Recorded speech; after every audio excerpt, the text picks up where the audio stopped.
G'day home cooks. Today we're making something truly decadent. Dark chocolate peanut butter fudge balls. I'm going to show you the super simple no fail method to get the creamiest fudge center without any candy thermometers. Let's get started.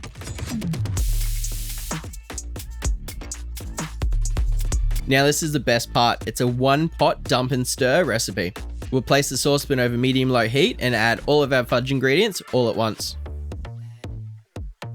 Now the key here is to stir constantly with a spatula or wooden spoon. Do not walk away. You need to keep scraping that bottom and sides so it doesn't catch. You'll see it all melts together and starts to thicken up. We're going to keep stirring for about 5 to 8 minutes. See that? It's getting really thick and starting to pull away from the sides of the pot when I stir. Just like a Brazilian Brigadeiro. That is the magic moment, and it's done. Immediately pour this into a bowl, and to stop the skin from forming, we'll press a piece of plastic wrap right down onto the surface of the fudge. This now needs to chill until it's very firm. At least 4 to 6 hours, but overnight is even better.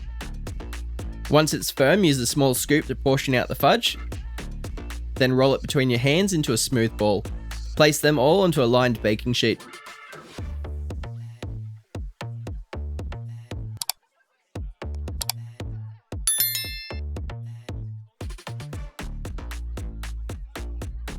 Now for the best part.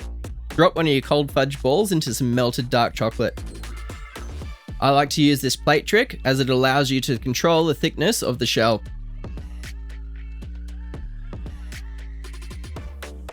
While the chocolate is still wet, you can add any of your toppings.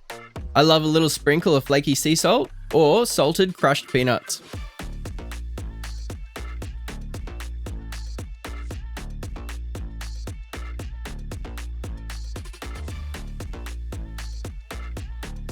Pop these into the fridge for 30 minutes to set that shell completely.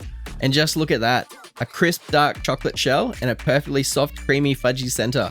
These are dangerously good. Thanks for watching, and I'll see you next time.